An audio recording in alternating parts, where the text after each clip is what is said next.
Orain arte ekuazioei buruz ikasitako guztia, problemak ebazteko erabiliko dugu. Hau baita bere eginkizun nagusiena. Horretarako argibide moduan, urrats batzuk azalduko dizkizuet.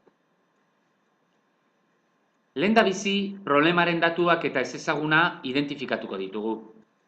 Ondoren, berdintza baten bitartez, datuak eta ezezaguna erlazionatuko ditugu. Eta lortutako ekuazio hori ebatziko dugu. Azkenik, lortutako soluzioak aztertu beharko ditugu, eta horien artean, egokiena aukeratu beharko dugu. Horretarako, problema errez bat proposatuko dizuet. Laukizuzen baten aldeen luzera kalkulatu ondokoa jakinik. Diagonalak 58 neurtzen ditu, eta alde luzeak motzak baino 2 zentimetro gehiago neurtzen du. Datuak eta ezezaguna identifikatzeko, kasu honetan irudi bat denez, marraztu egingo dugu. Diagonalak, laukizuzen honen diagonalak 58 zentimetro neurtzen ditu. Beraz, diagonala marraztuko dugu. 58 zentimetro. Hurrengo datua, alde luzeak motzak baino 2 zentimetro gehiago neurtzen dituela da, hau da.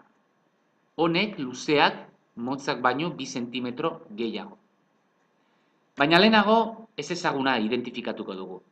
Ezezaguna beti galderan egongo da, edo eskatzen diguten elementuan. Kasu honetan, aldeen luzera kalkulatzea eskatzen digute. Beraz, txikiena, alderik txikiena, isa izan daiteke, bai? Isa letraz identifikatuko dugu. Eta luzeak zenbat neurtuko du? 2 zentimetro gehiago, beraz, isa gehi bi. Ondoren, berdintza baten bitartez, datuak eta ezezaguna erlazionatu beharko ditugu.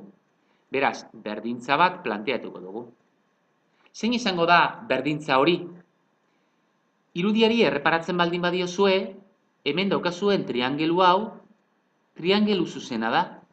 Beraz, Pitagorasen teorema aplikatu daiteke. Zer dio Pitagorasen teoremak?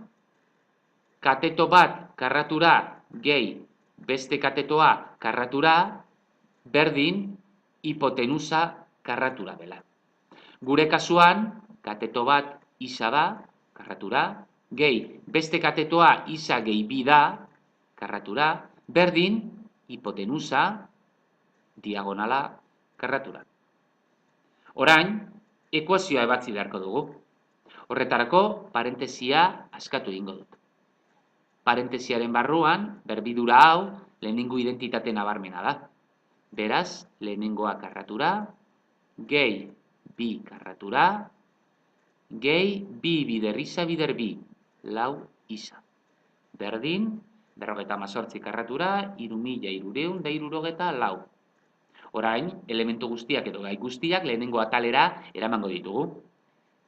Bi isa karratu, hauen batuketa, gehi lau isa, gehi lau, ken 3.364.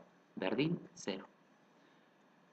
Kontuak egin ondoren, bi isa karratu, gehi lau isa, ken 3.360.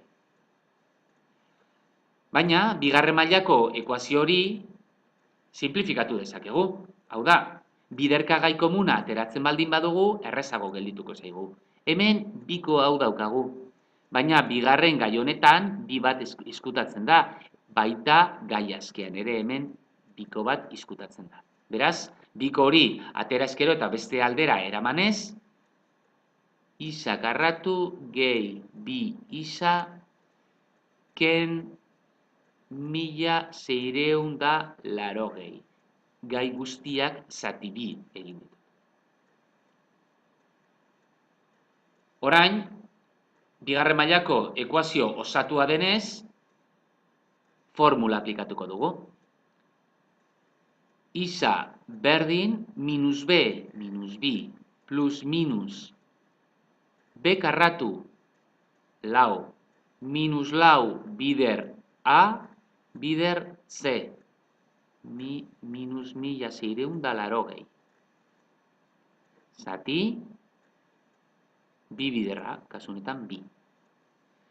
Minus bi plus minus errokarratuaren barneko kalkuluak egin ondoren eta errokarratua ebatzi ondoren, 82 lortuko dugu. Zati, bi. Hemendik, bi soluzio ateratzen zaizkigu.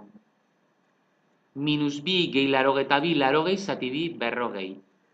Eta kenketa, minus bi gehi 82, zati bi, minus 42. Bi soluzio hauek interpretatu beharko ditugu.